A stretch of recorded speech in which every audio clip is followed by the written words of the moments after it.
الله فلا مضل له ومن يضلل فلا هادي له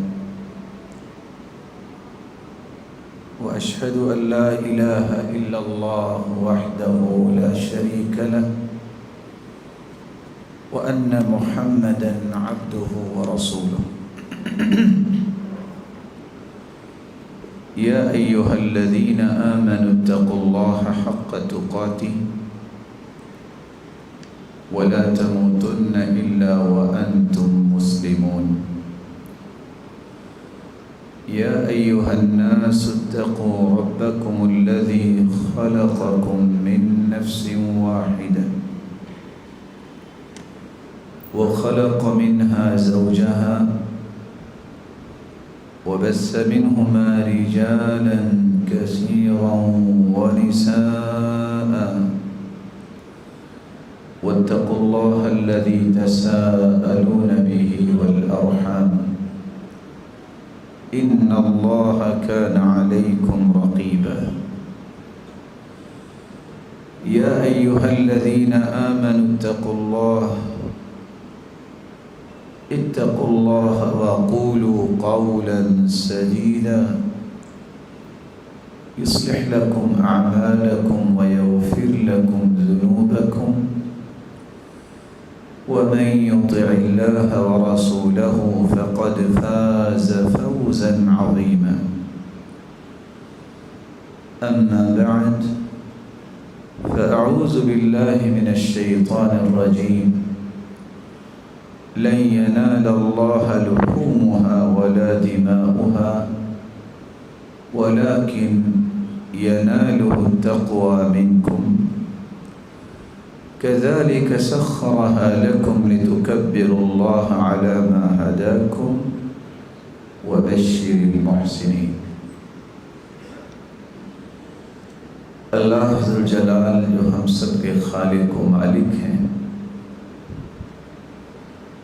اور وہی اکیلی ذات قادر مطلق ہے، اس کا احسان عظیم ہے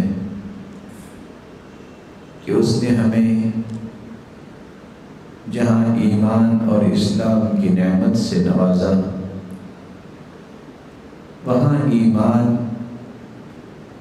اور اسلام کو بڑھانے کے لیے ایسے موسم رکھے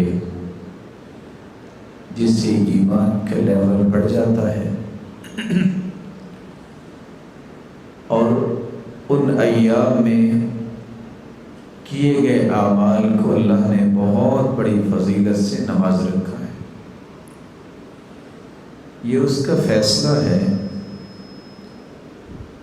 وہ چاہے تو کسی وقت کو فضیلت سے نوازے، کسی جگہ کو فضیلت سے نوازے، کسی عمل کو فضیلت سے نوازے، یا کسی ذات کو صاحب فضیلت بنا دے۔ کس قدر یہ عظمت کی بات ہے جو دن مبارک گزرے ہیں، اللہ کے پیغمبر نے کس خوبصورتی سے اس پہلو کو واضح کیا۔ 55 سال اگر ہم یہاں نماز پڑھتے ہیں باجماعت، تو جتنا اجر ملتا ہے ایک نماز بیت اللہ میں پڑھنے کا اجر ان 55 سال کی نمازوں سے زیادہ ہے۔ یہ اس کی حکمت ہے، اسی کا ہی فیصلہ ہے کہ اللہ نے اس جگہ کو فضیلت سے نوازا۔ 83 سال 4 مہینے اگر کوئی عبادت کرتا ہے، اس کے مقابلے میں لیلۃ القدر کی رات جو عبادت کر لے، اللہ اسے 83 سال 4 مہینوں کی عبادت سے زیادہ اجر و ثواب سے نواز دیتے۔ یہ بھی اسی کا ہی فیصلہ ہو کہ ایک رات کو اتنا عظیم بنا دے۔ احد پہاڑ جتنا سونا ہو اور وہ سارے کا سارا اللہ کی راہ میں خرچ کر دیں تو جتنا اجر ملے گا، ایک صحابی اگر اپنے ہاتھ کی مٹھی بھر کے جو اللہ کی راہ میں دے دے تو اس کے اجر کو احد پہاڑ جتنا سونا نہیں پہنچ سکتا۔ یہ تو اس کی فیصلے ہے۔ صحابہ کو یہ شان دے دی۔ میں اور آپ اور ہمارے جیسے لاکھوں لوگ اگر ساری زندگی بھی سجدے میں پڑے رہے ہیں تو قیامت کے دن ترازو کے دونوں پلڑے نیکیوں سے کیسے بھریں گے؟ وہ تو پلڑے اتنے بڑے ہیں، لو وضعت السماوات والارض ومن فیہن فی کفۃ لوسعتہن، ساتوں آسمان اور ساتوں زمینیں اگر اس ترازو کے ایک پلڑے میں ڈال دی جائیں تو ایک پلڑا بھی بھرے گا نہیں، اتنا عظیم ترازو ہے۔ لیکن یہ فیصلہ ہے نا میرے رب کا، جو اس نے اپنے پیغمبر کی زبان سے کروایا، والحمدللہ تملأ المیزان، جو خوشی سے الحمدللہ کہتا ہے، اس سے قیامت کے دن ترازو کے دونوں پلڑے نیکیوں سے لبالب بھر جائیں۔ اس عظیم خالق و مالک نے اپنی کتاب میں ایک فیصلہ سنایا ہے، اس کا ہر فیصلہ ہی بڑا ہوتا ہے، اس کے ہر فیصلے میں کوئی نہ کوئی حکمت ہوتی ہے، اور ان حکمتوں سے آشنا کوئی نہیں ہے۔ جس حکمت کو بیان کر دیا انبیاء نے، اس کو آگے پہنچا دیا۔ اللہ تعالیٰ نے اس خوشی کے موقع پہ، جس کو قربانی کا موقع کہتے ہیں، ایک فیصلہ سنایا ہے جس کو آج ہم نے سمجھنا ہے۔ لَن يَنَالَ اللَّهَ لُحُومُهَا وَلَا دِمَاؤُهَا وَلَكِنْ يَنَالُهُ التَّقْوَى مِنْكُمْ، اللہ ذوالجلال کو تمہاری قربانیوں کے گوشت نہیں پہنچتے، تمہاری قربانیوں کا خون نہیں پہنچتا۔ تم اگر قربانیاں کر کر کے گوشت کے ڈھیر لگا دو، قربانیاں کر کر کے خون ہی نظر آئے کہ اتنی زیادہ قربانیاں کی ہیں، اللہ کے ہاں یہ خون اور یہ گوشت نہیں پہنچتا، اللہ ذوالجلال کے ہاں پہنچتا ہے تو وہ تقویٰ پہنچتا ہے۔ قربانی تو ہر شخص کرتا ہے جس کے پاس طاقت ہے، بلکہ وہ بھی کرتا ہے جس نے کبھی نماز نہیں پڑھی، اور شاید کہ اس مسکین کو پتہ نہیں ہے کہ جو نماز نہیں پڑھتا اللہ تمہاری قربانی کا محتاج تو نہیں ہے۔ تمہیں سب سے پہلے توبہ کر کے نماز کے پابند بننا چاہیے۔ بے نماز کی قربانی کیا قربانی؟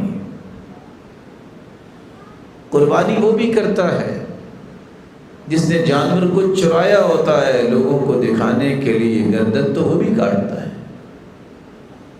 لیکن سوال صرف یہ ہے، قربانی قبول کس کی ہوتی ہے؟ یہ فکر، یہ درد ہمیشہ اس شخص کے سینے میں ابھرتا ہے جس کو یہ فکر ہوتی ہے کہ اگر میرا عمل قبول نہ ہوا تو کیا بنے گا۔ اس لیے سلف صالحین کا یہ رویہ تھا، خصوصاً صحابہ کرام رضی اللہ عنہم وارضاہم، وہ اس بات پہ بہت فکر مند رہتے، لأن أعلم أن الله تقبل مني مثقال ذرة أحب إلي، مجھے اگر پتہ چل جائے کہ رائی کے دانے کے برابر میرا عمل قبول ہو گیا ہے تو ساری دنیا مجھے مل جائے اور میں صدقہ کر دوں، مجھے یہ عمل کی قبولیت زیادہ پیاری لگتی۔ اور عبداللہ ابن عمر رضی اللہ تعالیٰ عنہ نے تو بات ختم کر دی یہ کہہ کر، لو علمت ان اللہ تقبل منی رکعتین لاتکلت، لأن اللہ یقول انما يتقبل اللہ من المتقین، اگر میرا مالک میری 2 رکعتیں ہی قبول کر لے تو میں ان 2 رکعتوں کی قبولیت پر بھی بھروسہ کر لوں گا کہ میری زندگی کامیاب ہوگی اور قیامت کو بھی میری موج ہو جائے گی۔ کیوں؟ کیونکہ اللہ ذو الجلال نے یہ فیصلہ سنایا ہے، انما يتقبل اللہ من المتقین، اللہ قبول کرتے ہی اس کا عمل ہے جو متقی ہوتا ہے۔ تو کس کا عمل قبول ہوگا؟ جو متقی ہوگا۔ اور کس کا عمل قبول نہیں ہوگا، اس کے بارے میں کچھ تفصیلات آپ کی خدمت میں ہم رکھیں۔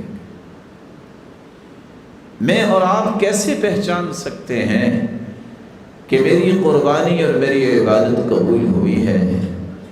اور تقوی کے کون سے زاویے ہیں جن پہ ہم نے کبھی توجہ ہی نہیں دی؟ مجھے یہ سمجھنا چاہیے کہ اگر میں متقین کی صف میں شامل ہونا چاہتا ہوں، اگر میں اپنی عبادت اور قربانی کو قبول کروانا چاہتا ہوں، تو مجھے تقوی کے یہ 10 زاویے ہمیشہ یاد رکھنے چاہیے۔ پہلا زاویہ یہ سیدنا علی رضی اللہ تعالیٰ عنہ نے بیان کیا ہے، الخوف من الجلیل والعمل بالتنزیل والقناعة بالقلیل والتزود لیوم الرحیل۔ وہ متقی جس کی اللہ قربانی قبول کرتے ہیں، اس کی زندگی کا پہلا زاویہ یہ ہوتا ہے، اس کے دل میں خوف اللہ کا ہوتا ہے، اس کے عمل پہ چھاپ ہوتی ہے تو قرآن و سنت کی چھاپ ہوتی ہے۔ اس کے پاس کچھ ہے یا نہیں ہے، وہ قناعت کو اپنی زندگی کا تھیم بناتا ہے، شکوہ شکایت نہیں کرتا۔ وَالتَّزَوُّدُ لِيَوْمِ الرَّحِيلِ، اسے یہ فکر دامن گیر رہتی ہے، میری قیامت کے دن کیفیت کیا ہوگی، میری آخرت کیسی ہوگی۔ اگر میرا اور آپ کا یہ دعویٰ ہے کہ ہم متقین کی صف میں شامل ہیں، یہ شامل ہونا چاہتے ہیں، تو قربانی کرنے کے بعد آیا یہ چاروں کی چاروں کیفیتیں میرے اندر اور آپ کے اندر پیدا ہو گئی؟ یہ مجھے اور آپ کو سوچنا ہے۔ عبداللہ ابن مسعود رضی اللہ تعالیٰ عنہ نے تقوی کا ایک دوسرا زاویہ بیان کیا، ان یطاع فلا یعصى، ان یشکر فلا یکفر، ان یذکر فلا ینسى۔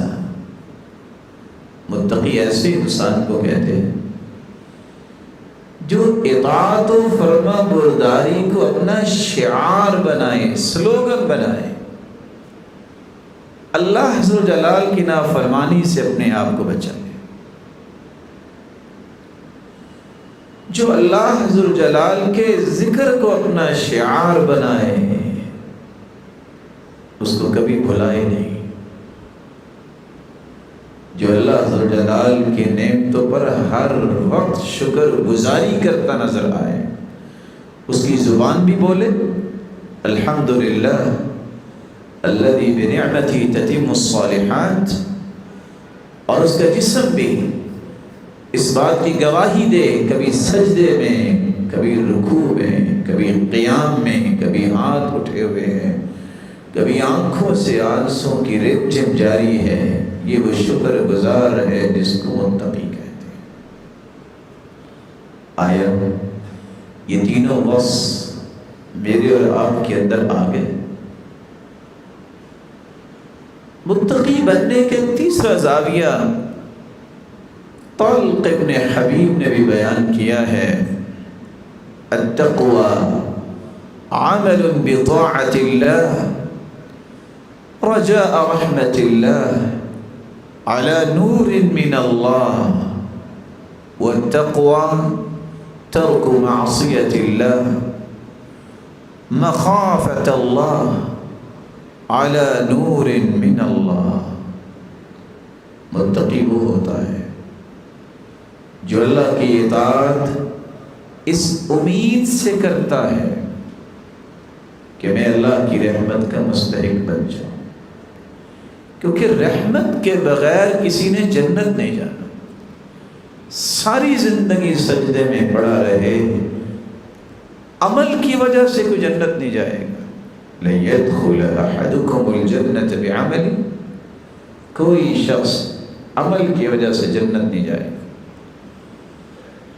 صحابی نے سوال کیا وَلَا أَنْتَ يَا رَسُولَ اللَّهِ، اللہ کے پیارے پیغمبر آپ بھی؟ قَالَ وَلَا أَنَا إِلَّا أَن يَتَغَمَّدَنِ اللَّهُ بِرَحْمَتِهِ، میں بھی اپنے اعمال کی وجہ سے نہیں، اللہ کی رحمت کی وجہ سے جنت ہوں۔ اس نظریے سے اللہ کی اطاعت کی جائے کہ میں اللہ کی رحمت کا مستحق بن جاؤں، اور یہ اطاعت من مرضی کی نہیں، اپنی پسند ناپسند کے مطابق نہیں، یہ اطاعت علی نور من اللہ، اللہ نے جو روشنی اور نور قرآن مجید اتارا ہے اس کے تناظر میں اطاعت ہو۔ اطاعت کہلاتی ہی وہ ہے جس میں قرآن و سنت کی چھاپ ہو۔ جو عمل قرآن و سنت کے مطابق نہیں، وہ کیا بھی جائے تو اطاعت شمار ہی نہیں ہوتی، وہ تو مردود عمل ہے۔ من عمل عملا ليس عليه امرنا فهو رد، ای مردود۔ جو رسول اکرم صلی اللہ علیہ وسلم کے لائے ہوئے دین کی روشنی میں عمل نہیں ہے، نبی مکرم کی سنت کے مطابق نہیں، وہ تو عمل مردود ہے۔ معصیت سے اس نظریے سے بچیں، گناہ کیوں نہیں کرنا؟ اس لیے نہیں کہ مجھے موقع نہیں ملا، اس لیے نہیں کہ میرے اندر گناہ کرنے کی ہمت نہیں ہے، اس لیے گناہ نہ کرے، یہ میرے رب نے منع کیا ہے، یہ میرے رب نے روکا ہے۔ اور گناہ کس کو سمجھتا ہے؟ وہ جس کو قرآن اور حدیث نے گناہ کہہ دیا ہے، ساری دنیا اس گناہ کو خوبصورت اور مزین کر کے پیش کرے، وہ گناہ ہے جس کو قرآن اور حدیث نے گناہ کہہ دیا ہے۔ شریعت سازی کا اختیار اللہ نے کسی کو دیا ہی نہیں۔ تقوی کا یہ زاویہ بھی ہمیں یاد رکھنا چاہیے، ہمیں اللہ کی رحمت کی امید رکھ کے اور اللہ کے عذاب سے بچنے کے لیے گناہوں سے بھی بچنا ہے اور نیکیاں بجا لانی ہیں۔ متقی لوگوں کی قربانی قبول ہوتی ہے، اور تقوی کا یہ چوتھا زاویہ ہے جس سیدنا حسن بصری رحمۃ اللہ علیہ بیان کر رہے ہیں۔ المتقون اتقوا ما حرم اللہ علیہم وأدوا ما افترض اللہ علیہم۔ متقی وہ ہوتا ہے جس چیز کو اللہ نے فرض کر دیا نا، اس میں کمی نہیں کرتا۔ متقی وہ ہوتا ہے جس کے بارے میں حرمت کے لفظ آگے ہیں، یہ حرام ہے، متقی اس کے قریب نہیں جاتا۔ آیا قربانی کے بعد ہماری فرض نمازیں باجماعت ہوئی، یا کہ گوشت اور اس خوشی کے موقع پہ آپے سے باہر ہو کے نمازیں ضائع ہو رہی ہیں کہ کوئی بات نہیں، مشغولیت تھی، بھلا اللہ کے رسول سے بڑھ کے بھی دنیا میں کوئی مشغول تھا؟ بھلا اس ہستی سے زیادہ بھی کوئی دنیا کا خیر خواہ تھا؟ آئیے آج کے اس مبارک دن میں اس بات کا بھی عہد کریں کہ اگر ہم اپنا کوئی عمل قبول کروانا چاہتے ہیں تو اس کی بنیاد تقویٰ ہے، اور متقی جو ہے وہ فرائض میں کمی نہیں کرتا، اس میں سستی نہیں کرتا، فرض ہے، فرض ہے، سب کام یہاں رہ جائیں گے۔ فرائض کی پابندی کے بغیر تقوی کی وہ حقیقت انسان سمجھ نہیں سکتا جس کی وجہ سے اللہ نے متقین کے بارے میں حکم صادر فرمایا ہے، انما یتقبل اللہ من المتقین، اللہ قبول کرتے ہیں عمل تو متقین کا۔ سیدنا حسن بصری رحمۃ اللہ علیہ یہاں تک فرمایا کرتے ما زالت التقوى بالمتقین حتى تركوا كثيرا من الحلال مخافة الحرام۔ تقوی کا کلائمیکس یہ ہے کہ جن کو تقوی کی لذت سے آشنائی ہو جاتی ہے، وہ متقین جن کے انگ انگ اور رگ و ریشے میں تقوی داخل ہو جاتا ہے، وہ بعض حلال چیزوں کے بھی قریب نہیں جاتے، اس ڈر سے کہیں یہ حرام کی طرف نہ لے جائے۔ وہ اس طرح کی چیزوں سے بھی اپنے آپ کو بچاتے ہیں جس میں کسی قسم کا ایسا پہلو پایا جائے کہ کہیں میں بہک نہ جاؤں اور کہیں میں ڈی ٹریک نہ ہو جاؤں۔ کیا کمال کی ہے عمر بن عبدالعزیز رحمہ اللہ نے، جو تقوی کا چھٹا زاویہ ہے۔ لیس تقوی اللہ بصیام النہار ولا بقیام اللیل، تقوی صرف روزے رکھنا اور تہجد پڑھنا نہیں ہے، تقوی یہ ہے ترک ما حرم اللہ واداء ما افترض اللہ۔ چھوٹا سا کام ہے، دو چیزیں اس کی لسٹ بنا لے، یہ فرض چیزیں ہیں، یہ میرے جسم کی خوراک سے بھی زیادہ اہم ہیں، پانی پینے اور کھانا کھانے سے بھی زیادہ اہم ہیں، ان میں لیٹ فیٹ ہو سکتا ہے، اس میں لیٹ نہیں ہو سکتی۔ یہ حرام چیزیں ہیں، لسٹ بنا لیں، اس کے قریب نہیں جانا اور سوچنا بھی نہیں ان کے بارے میں۔ جس کو یہ دو قسم کی سوچیں میسر آ جائیں، پلاننگ کر لے، یہ شخص اپنے دھڑکنے والے دل میں کبھی برائی کا تصور بھی نہیں کرے گا کہ وہ وہاں براجمان ہو جائے۔ یہ وہ ہستیاں تھیں جنہوں نے تقوی کے حقائق کو سمجھا اور اپنے آپ کو اس مشن کے لیے تیار کیا۔ ابو عبداللہ تونسی نے ایک ساتواں زاویہ بھی بیان کیا ہے، امتثال المأمورات واجتناب المنہیات۔ لسٹ بناتے ہیں لوگ کہ میرا یہ سامان ہے گھر کا، آفیسز میں ٹیگ لگاتے ہیں یہ ہمارے ایسٹس ہیں۔ کبھی کسی نے اس بات کی لسٹ بنائی کہ امر اللہ امر رسول اللہ، اللہ اور اس کے رسول کے اوامر کی لسٹ بنائی ہو، یہ حکم ہے، اس کے سامنے صرف گردن جھکانا ہے، ڈیبیٹ نہیں، من مرضی نہیں، حکم اللہ کا ہے، بس گردن جھکانی، جو حکم ہے اس کو بجا لانا ہے، جو کہہ دیا اس کو ماننا ہے۔ کبھی اس کی بھی لسٹ بنانی چاہیے۔ وَتَرْكُ الْمَنْهِيَاتِ، یہ تو ڈاکٹر بھی لکھ کے دیتا ہے یہ نہیں کھانا، حلال چیزوں پہ نشانی لگاتا ہے، اور کس لیے؟ اس وقتی صحت کے لیے جو ایک نہ ایک دن موت آ کے صحت ہو یا بیماری ہو، دونوں کو ختم کر دی۔ حلال چیزوں پہ نشانی اگر ڈاکٹر لگاتا، ماننا چاہیے ڈاکٹر کی بات۔ اللہ تعالیٰ ڈاکٹرز کو سلامت رکھے، آخر ان کے تجربات ہیں۔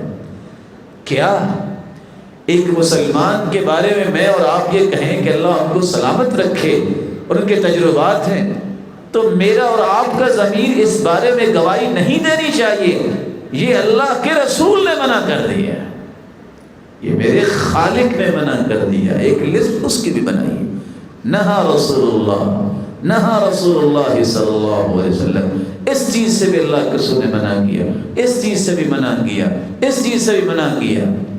کبھی اس طرح کی لسٹ بنا کے بھی گھر میں رکھنی چاہیے، شاید کہ یہ چھوٹی سی لسٹ سے ہی میری اور آپ کی نسل جو ہے وہ اللہ ذوالجلال کے محبوب لوگوں کی سب میں جا کھڑی۔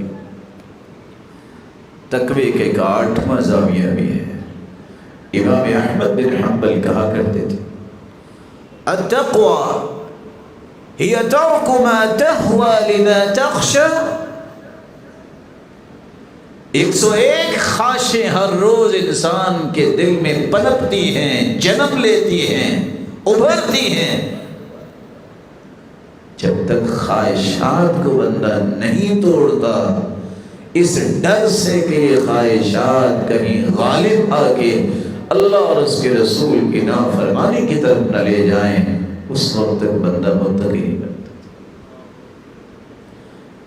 میری خواہش اور تمنا یہ بن جائے میں نے فلاں کو دکھ دینا ہے، تقویٰ کہاں گیا؟ میری خواہش اور تمنا یہ بن جائے میں نے یہ بات نہیں ماننی، کیوں نہیں ماننی؟ بس میرا من چاہتا ہے، تقویٰ کہاں گیا؟ میری یہ خواہش اور تمنا بن جائے کہ بھی ٹھیک ہے قرآن کی بات حدیث کی، پر میں نے نہیں کرنی، نعوذ باللہ من ذالک، تو تقویٰ کہاں گیا؟ یہ تو سراسر اللہ اور اس کے رسول کی محبت بن جائے۔ عمر بن عبدالعزیز رحمۃ اللہ علیہ کہتے ہیں زندگی میں کبھی میری خواہش نہیں بنی، ایک خواہش پیدا ہوئی، میں نے کہا میں نے اس کو بھی توڑ کے چھوڑنا ہے۔ ہوا کیا؟ فاطمہ جو ان کی بیوی تھی، بنت الخلیفہ والخلیفۃ جدها اخت الخلائف والخلیفۃ زوجها، یہ عبد الملک بن مروان کی بیٹی فاطمہ، باپ بھی خلیفہ، مروان بن حکم دادا بھی خلیفہ، اخت الخلائف 3 بھائی بھی خلیفہ، والخلیفۃ زوجها، اور خامد جو ہے عمر بن عبدالعزیز وہ بھی خلیفہ۔ باپ نے اپنی بیٹی کو ایک ہیرا دیا تھا۔ عمر بن عبدالعزیز نے جب خلافت سنبھالی تو 2 باتیں پیش کی کہ فاطمہ اگر میرے ساتھ رہنا ہے تو یہ ہیرا جو ہے یہ بیت المال میں جمع کروا دو، اور اگر ہیرے کو اپنے پاس رکھنا ہے تو مجھ سے جدا ہو جاؤ۔ انقلاب ایسے آتے ہیں، اور ایسا ہی ہوا، فاطمہ نے ایسا ہی کیا۔ پھر تاریخ نے کیا رقم کیا؟ وہ باپ جس کی وراثت میں کتنے لاکھ دینار بچے، بیٹوں کو 1 لاکھ دینار ملا۔ عمر بن عبدالعزیز سے پہلے جو خلیفہ تھے 1 لاکھ دینار ملا، اور عمر بن عبدالعزیز کی وراثت میں ہر بیٹے کو 1 دینار ملا۔ ایک راوی کہتا ہے دوسرے سے کوئی نصیحت کرو، کہتے ہیں نصیحت جو سنی ہے وہ کروں کہ جو دیکھی ہے وہ کروں؟ کہا جو دیکھی ہے وہ کروں۔ کہا دیکھو ان کی اولاد 11 بیٹے تھے اور سب کو لاکھ دینار ملا، لیکن میں نے 11 کے 11 کو دیکھا ہے وہ مانگتے پھر رہے تھے، لوگوں کے سامنے ہاتھ پھیلا رہے تھے۔ اور عمر بن عبدالعزیز کے بھی بیٹے تھے، ان کو 1 دینار ملا۔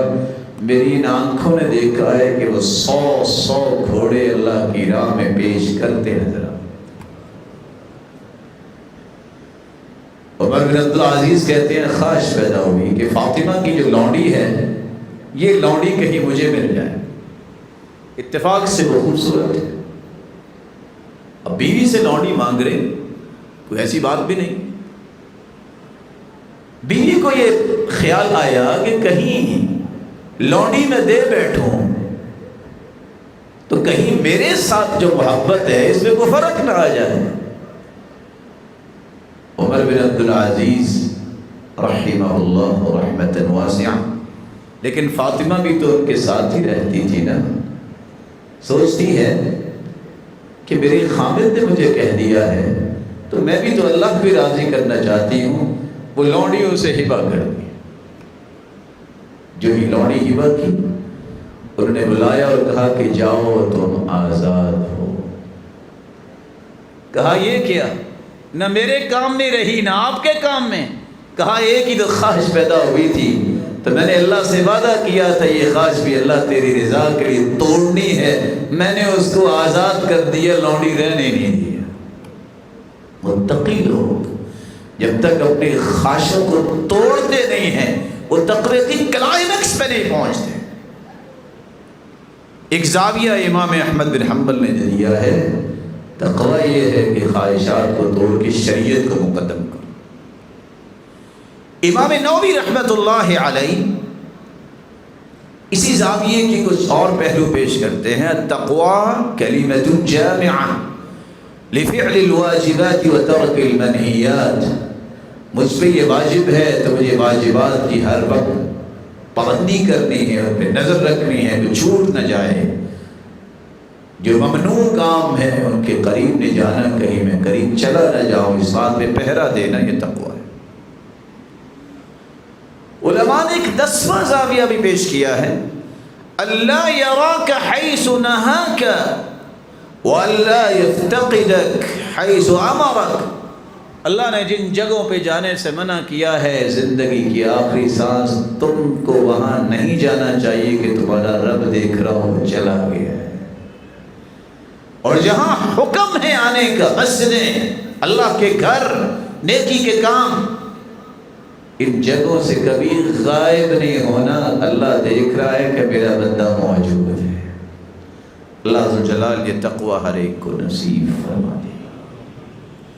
رسول اکرم صلی اللہ علیہ وآلہ وسلم نے اس لیے صحابہ کرام کو یہ باتیں سمجھائیں قرآن کی روشنی میں کہ جب تک تقوی نہیں ہے اس وقت تک قبولیت کی وہ خواب شرمندہ تعبیر نہیں ہوتی جس کے لیے ہر شخص تڑپتا رہتا ہے۔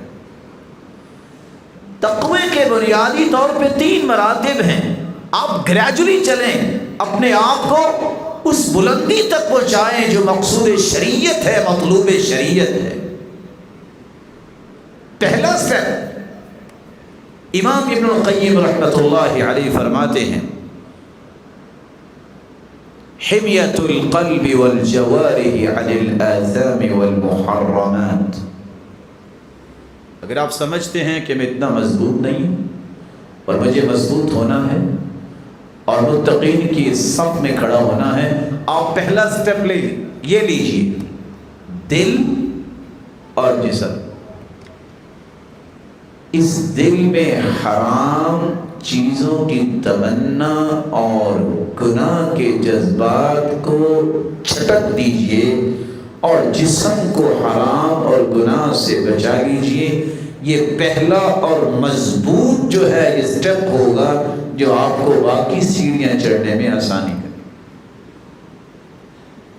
یہ پہلا درجہ ہے۔ اور دوسرا درجہ امام ابن القیم رحمۃ اللہ علیہ فرماتے ہیں، الحمیہ عن المکروہات۔ ایک بات تھی حرام کا دائرہ جس پہ عذاب ہے، سزا ہے، آپ اس دائرے کو کلوز کر چکے، نیکسٹ فیز یہ آئے گا کہ یہ چیزیں مکروہ ہیں، ناپسندیدہ ہیں شریعت میں، آپ اس پہ چھری چلائے اور قربانی کر چکے ہیں کہ میں ناپسندیدہ چیزیں جو ہے مکروہات ہیں شریعت میں ان کے بھی قریب نہیں جاؤں۔ تھرڈ سٹیپ یہ ہے، جب آپ نے حرام کو کنٹرول کر لیا، مکروہات پہ اپنا ضبط قائم کر لیا، الحمیہ عن الفضول وما لا یعنی۔ بہت سے لوگ متقی ہوتے ہیں لیکن لا یعنی چیزوں میں وقت بھی گزار لیتے ہیں، بیٹھے ہیں، وقت کا کوئی خیال نہیں، یہ ایسے امور بھی اپنے آپ کو لگا دیتے ہیں جس کا کوئی بھی دینی اور دنیاوی فائدہ نہیں ہے۔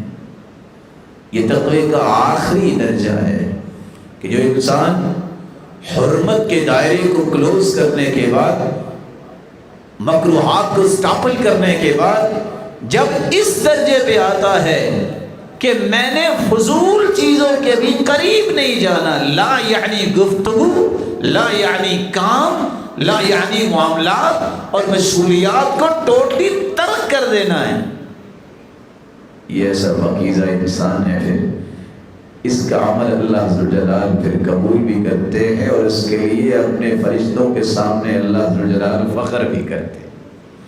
اس لیے امام ابن القیم رحمۃ اللہ علیہ کہا کرتے تھے قبولیت کے 3 درجے۔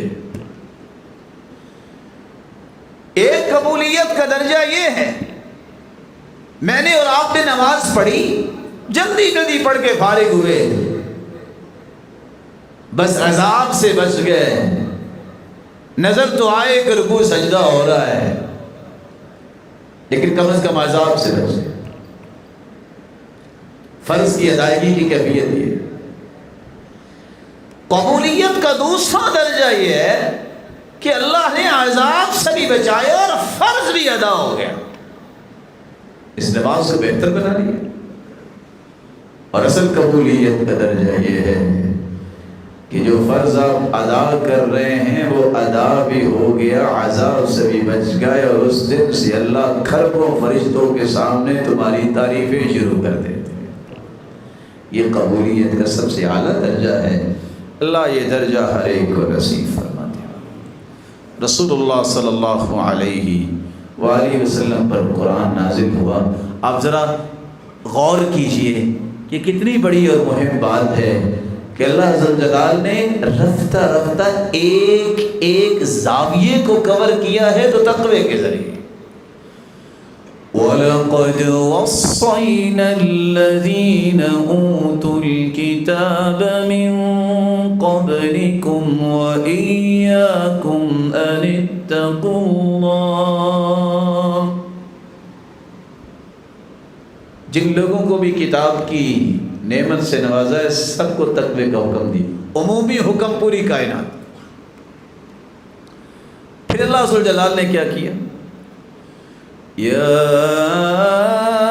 ایھا الرسل کلوا من الطیبات واعملوا صالحا انی بما تعملون علیم وَإِنَّ هَذِهِ أُمَّتُكُمْ أُمَّةً وَاحِدَةً وَأَنَا رَبُّكُمْ فَاتَّقُونِ۔ اللہ نے تمام رسولوں کو باقاعدہ تقوی کا حکم دیا، عمومی پوری کائنات کے لیے حکم، پھر رسولوں کے لیے حکم، پھر اللہ نے بطور خاص مومنوں کو الگ سے کہا یا ایھا الذین آمنوا اتقوا اللہ، ایمان والو تم تقوی اختیار کرو۔ اس سے بڑی حیرانگی یہ ہے جو اتقى الناس علی وجہ الارض، روئے زمین پہ جس جیسا متقی انسان اللہ نے پیدا ہی نہیں کیا، محمد مصطفیٰ صلی اللہ علیہ وسلم، اللہ نے ان کے لیے الگ سے حکم نازل کیا یا ایھا النبی اتق اللہ، میرے محبوب آپ بھی تقوی اختیار کرو۔ اور اس پیغمبر کی سب سے بڑی وصیت یہ ہوتی، جب بھی کوئی صحابی وصیت کی طلب کرتا، نصیحت طلب کرتا، آپ یہی کہتے اتق اللہ، بس اللہ سے ڈر جاؤ۔ آخر یہ کتنی بڑی نعمت ہے جو بار بار اللہ کے رسول اس بات کی طرف توجہ دلا رہے ہیں، اور اللہ کے رسول نے فرمایا اتق اللہ حیث ما کنت، جہاں بھی تم ہو تمہیں اللہ سے ڈرنا چاہیے۔ اور حیرانگی کی بات یہ، سورۃ شعراء کے اندر اللہ نے انبیاء کے قصے بیان کیے ہیں، ہر نبی نے اپنی قوم کو بھی یہ وصیت کی ہے، نصیحت کی ہے، وہ کیا ہے؟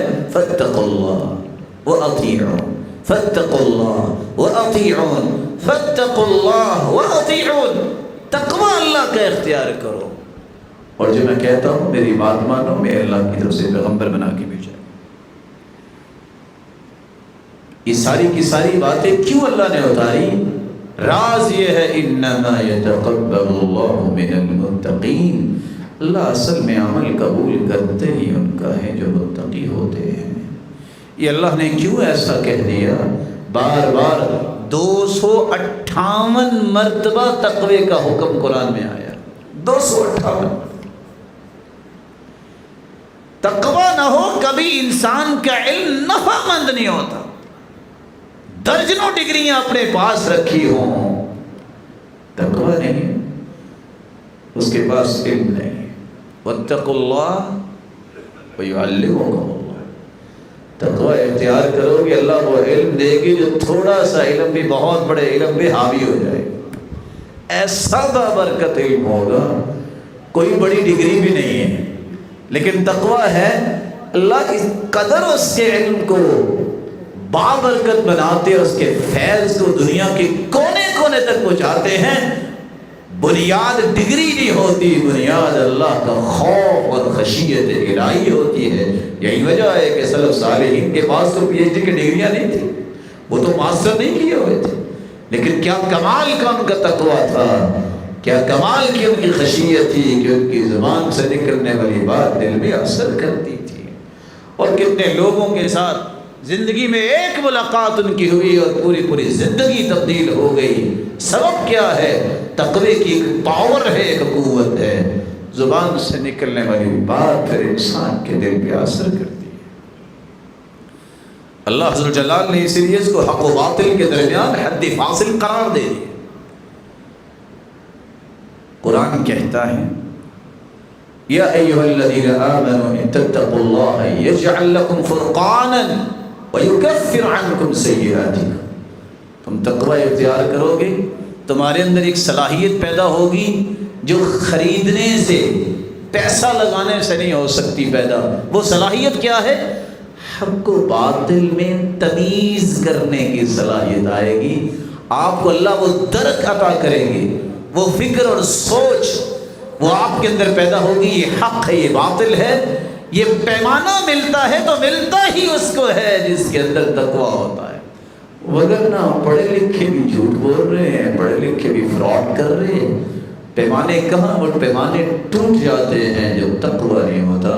اس لیے حسن بصری نے کہا تھا، جب کہا کسی نے کہ بتائیے علم کس کو کہتے ہیں، کہا العلم هو خشیت اللہ.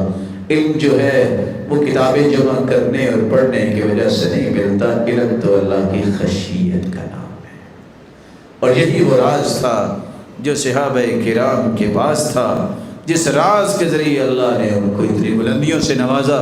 اور سچ کہا امام شافعی نے، علیک بتقوی اللہ ان کنت غافلا یأتیک بالارزاق من حیث لا تدری فكيف تخاف الفقر والله رازق فقد رزق الطير والحوت في البحر ومن ظن أن الرزق يأتي بقوة ما أكل العصفور شيئا مع النسر تزول عن الدنيا فإنك لا تدري إذا جن عليك الليل هل تعيش إلى الفجر فكم من صحيح مات من غير علة وكم من سقيم عاش حينا من الدهر وكم من فتى أمسى وأصبح ضاحكا وأكفانه في الغيب تنسج وهو لا يدري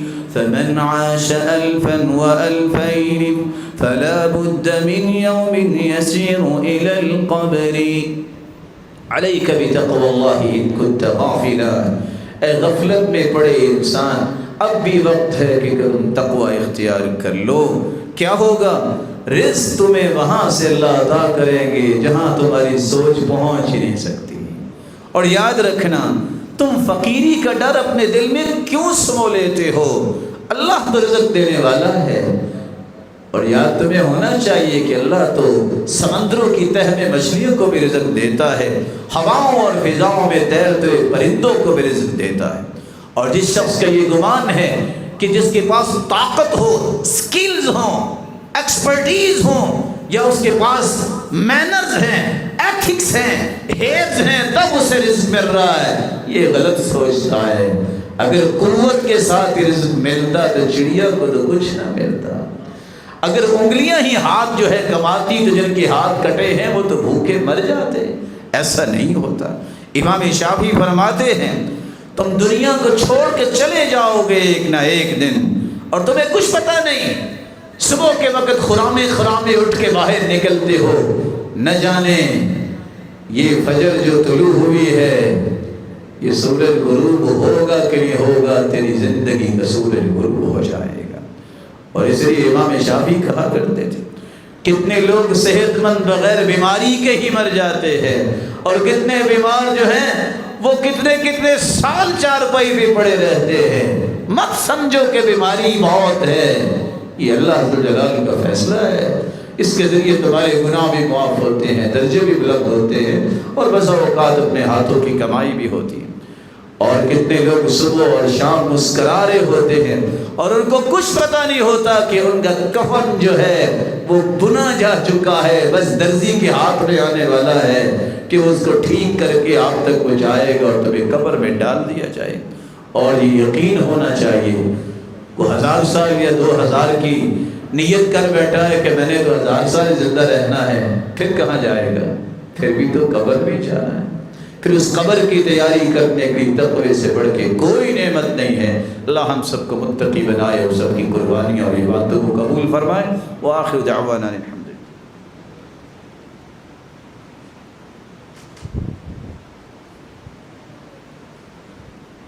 الحمد للہ علی احسانہ والشکر لہ علی توفیقہ وامتنانہ، اما بعد فاعوذ باللہ من الشیطان فانہ عدو للانسان۔ آپ نے تقوی کے 10 زاویوں کو سنا جس سے عمل قبول ہوتا ہے۔ میں کوئی 10 چیزوں کا تذکرہ کرنا چاہتا ہوں جس سے عمل قبول نہیں ہوتا۔ سب سے پہلی بات، قربانی ہو یا کوئی بھی عبادت ہو، جو شرک کرنے والا انسان ہے اس کا کوئی عمل قبول نہیں ہوتا۔ وَلَوْ أَشْرَكُوا لَحَبِطَ عَنْهُمْ مَا كَانُوا يَعْمَلُونَ۔ اللہ نے نبیوں کا، پیغمبروں کا، چنیدہ ہستیوں کا، چنے ہوئے لوگوں کا، جن کو اللہ نے چنا، سلیکٹڈ جو اللہ تعالیٰ نے لوگ بنائے، ان کے بارے میں کہہ دیا اگر انبیاء بھی شرک کرے تو ان کا بھی کوئی عمل قبول نہیں۔ اس لیے شرک کے قریب نہ جائے، زبان کا شرک ہو یا عمل کا شرک ہو۔ اللہ کی ذات میں، اللہ کی صفات میں، اس کی ربوبیت میں، اس کی الوہیت میں، اس کی اسماء و صفات میں کسی کو شریک نہ کرے۔ وہ ذات کے اعتبار سے بھی بے مثال ہے۔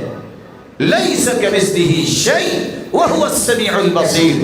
نہ اس کی ذات جیسی کوئی ذات ہو سکتی ہے، نہ صفات جیسی کوئی صفات ہو سکتی ہے، نہ اس کے مبارک اور خوبصورت ناموں جیسے کسی کے نام ہی ہو سکتے۔ دوسری بات جس سے عمل قبول نہیں ہوتا، ریاکار کا عمل قبول نہیں ہوتا۔ آپ نے 10 لاکھ کی قربانی بھی لی ہے، مقصود یہ ہے پتہ چل جائے کہ فیصلہ بات کو کہ یہ شخص نے قربانی کی ہے۔ اگر ریاکاری مقصود ہے، یاد رکھنا عمل قبول نہیں ہوتا۔ رسول اکرم صلی اللہ علیہ وسلم نے کتنی بڑی بات کہہ دی جب صحابی نے پوچھا کیا خیال ہے ایک بندہ جہاد کرتا ہے، جہاد عظیم کام، ذروۃ سنامی، اسلام کی کوہان، یہ جنت کا دروازہ، اتنا بڑا کام کرنے والا بھی اگر میدان میں اترتا ہے، نیت یہ ہے شہید ہو جاؤں اور ساتھ نیت یہ بھی ہے کہ شہرت بھی ہو جائے، اللہ کے رسول اس کو کیا ملے گا؟ اللہ کے رسول نے جو سینٹینسز استعمال کیے ہیں، فرمایا لا شیء لہ، شیء نکرہ ہے اور نفی کے سیاق میں آ رہا ہے، والنکرۃ تدل علی العموم، تم کہتے ہو کچھ ملے گا، اسے کچھ بھی نصیب نہیں ہوگا۔ اور جو دنیا میں ریاکاری کے لیے نمازیں پڑھتے ہیں، کوئی عمل کرتے ہیں، قیامت کا دن ہوگا،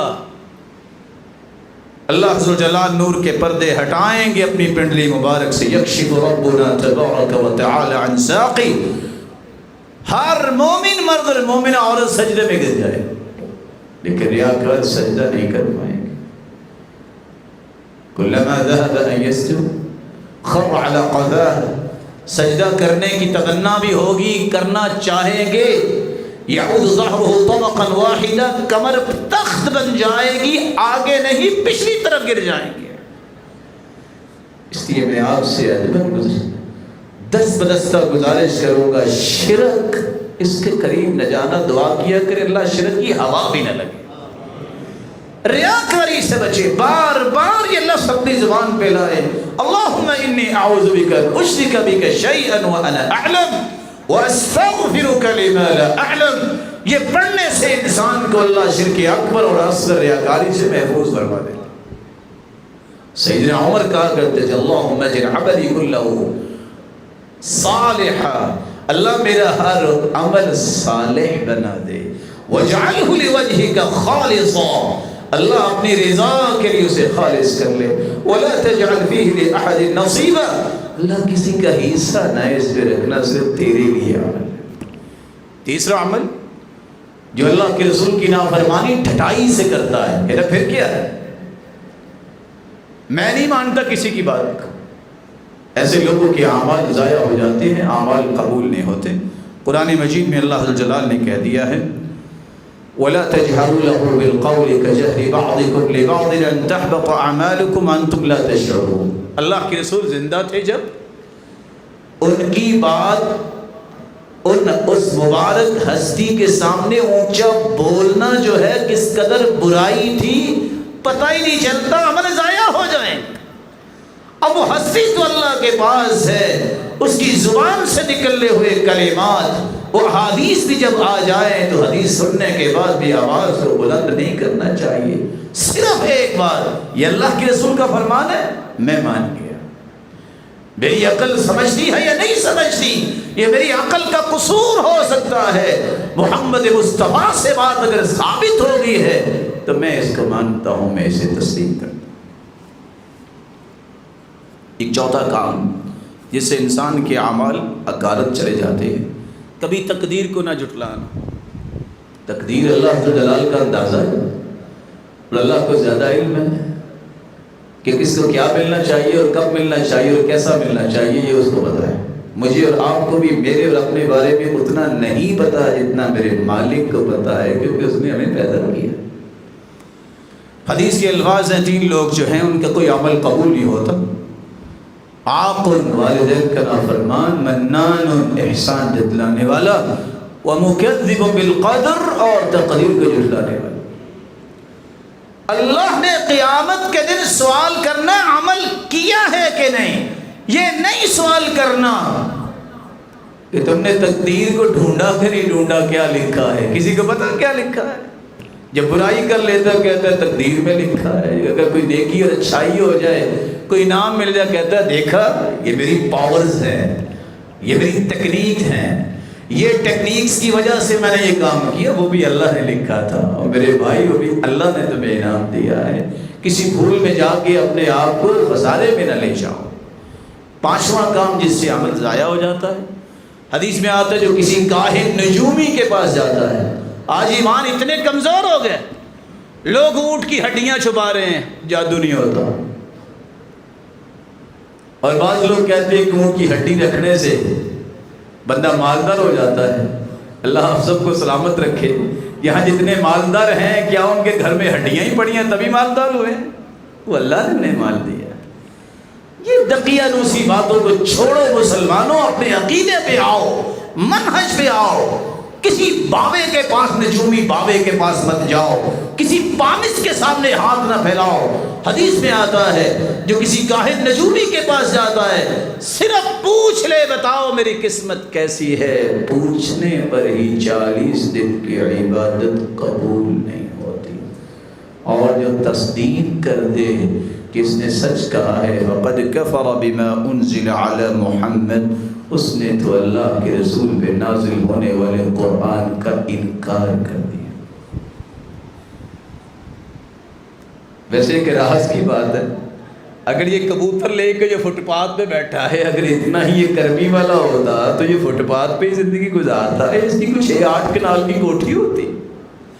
یہ دھکے کھا رہا ہے, ون سمنی جو ہے اس کے سامنے دھول آتی ہے اور بیٹھا ہے, اور آپ کو قسمت بتا رہا ہے. بعض لوگوں کو اللہ نے بڑی جرت دی ہوتی ہے. وہ ہمارے ایک ساتھی تھے,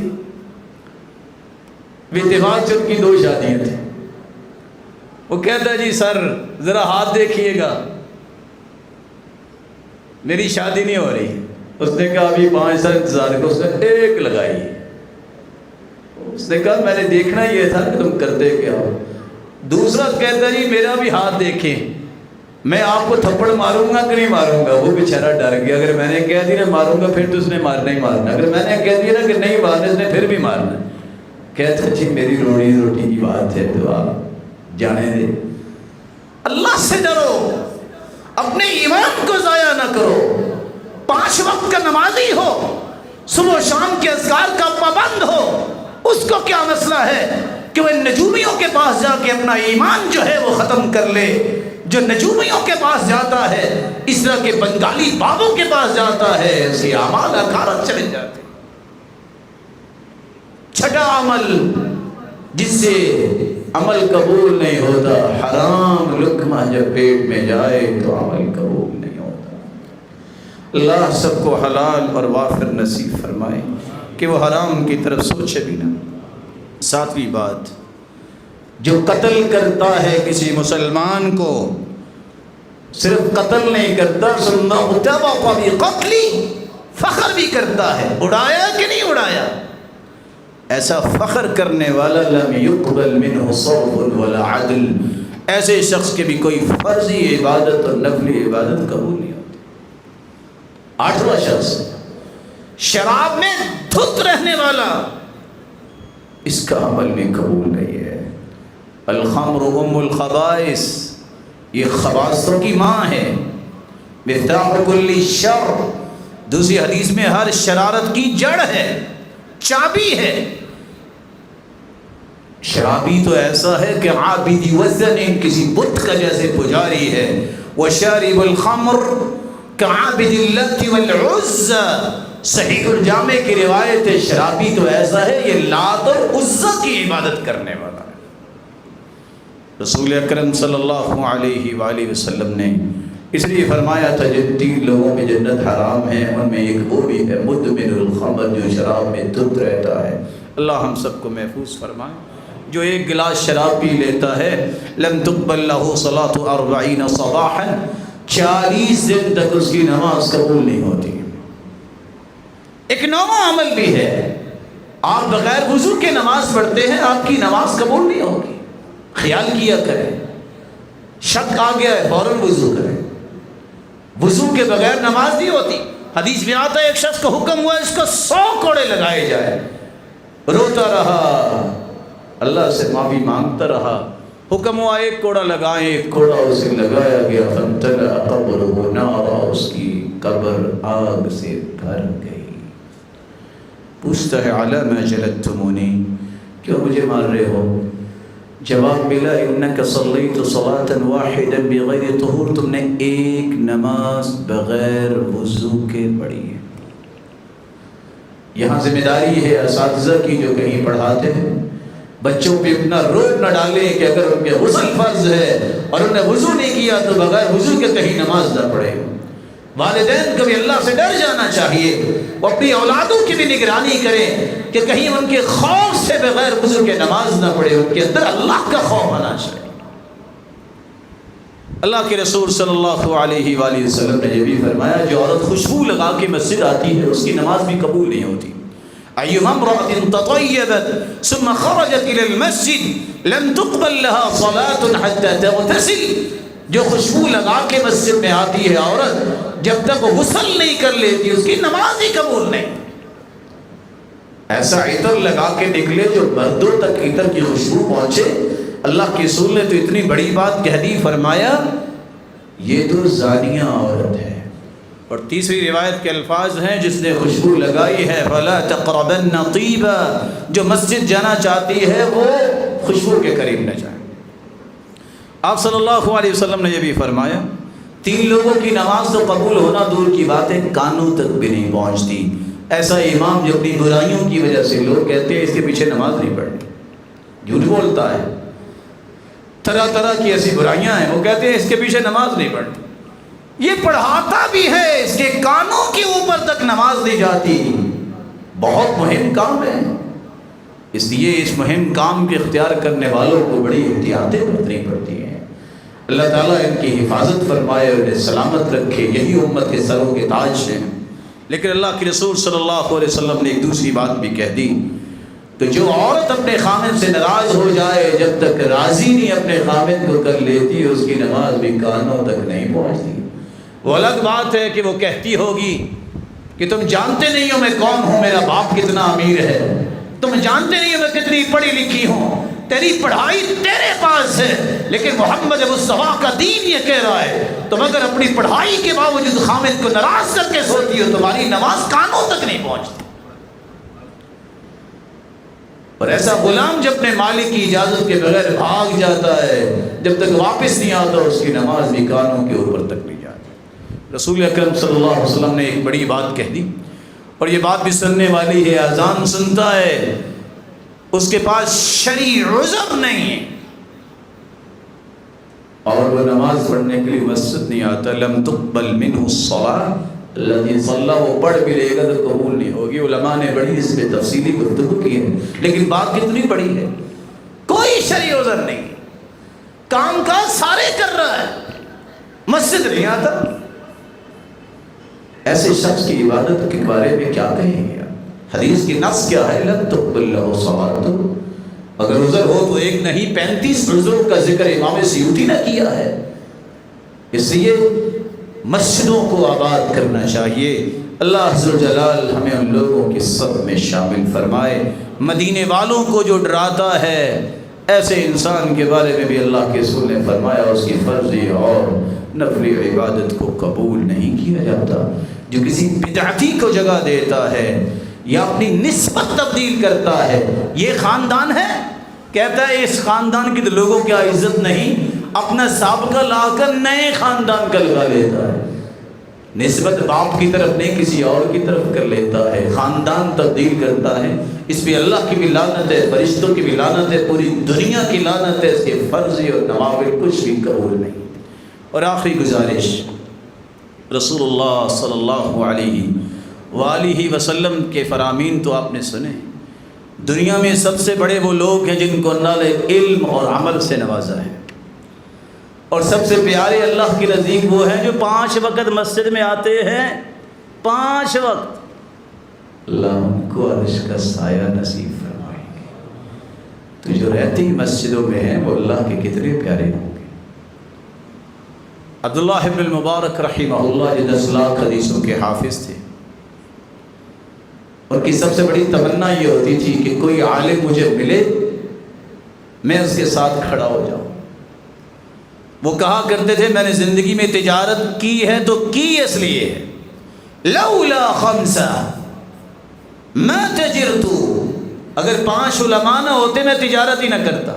السفیانان، سفیان بن عیینہ، سفیان ثوری، فضیل ابن عیاض، ابن سماک اور ابن علیہ، اور ساتھ کہا کرتے تھے ان علماء کے ساتھ جب تک ہم کھڑے نہیں ہوں گے دین کیسے پھیلے گا۔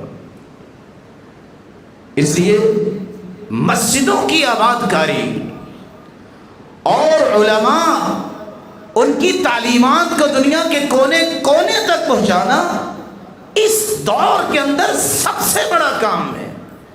کیوں سب سے بڑا کام ہے؟ آپ کے کچھ 36 چینلز ہیں، کبھی کسی نے کشمیر کا ظلم نہیں دکھایا ہوگا، کبھی کسی نے فلسطین کے بارے میں ڈاکومنٹری نہیں دکھائی ہوگی، ہر وقت آواز اٹھے گی تو دیندار کے خلاف۔ ان مسجدوں کی آباد کاری، ان مدارس کی آباد کاری جن کی وجہ سے آج دین زندہ ہے، وہ لبرلز، وہ لوگ جن کے اندر خوف خدا نہیں ہے، ان کی زبانیں پلید جب بھی بولتی ہیں ان لوگوں کے حوالے سے بولے گی جو اللہ کے دین کی آبیاری کے لیے دن رات لگانے والے ہیں۔ اللہ سبحانہ جلال ہمیں ایسے لوگوں کی سب میں شامل فرمائے جو اللہ کے گھروں کو آباد کرنے والے ہیں۔ حدیث کے الفاظ ہیں، قیامت کو آواز آئے گی این جیرانی، میرے پڑوسی کدھر ہیں؟ کوئی جواب نہیں دے گا۔ جبریل کو اجازت ملے گی، وہی پوچھیں گے یا اللہ آپ کا پڑوسی کیسے کو ہو سکتا ہے؟ حل ينبغي لأحد أن يجاورك، آپ تو خالق، باقی سارے مخلوق۔ جواب ملے گا این عمار المساجد، کہاں ہیں مسجدوں کو آباد کرنے والے، بنانے والے؟ اس میں دین کا کام کرنے والے، آج وہ میرے پڑوسی ہیں۔ اللہ ذو الجلال ہمیں ایسے لوگوں کی سب میں شامل فرمائے جو قیامت کے دن اللہ تعالیٰ کے پڑوسی بنے، اور اللہ ذو الجلال ہمیں زندگی کی آخری سانس تک مسجدوں سے اور قرآن سے جڑے رکھے، اور قیامت کو اپنے محبوب کا ساتھ نصیب فرمائے اور اپنا دیدار نصیب فرمائے۔ وآخر دعوانا الحمد للہ۔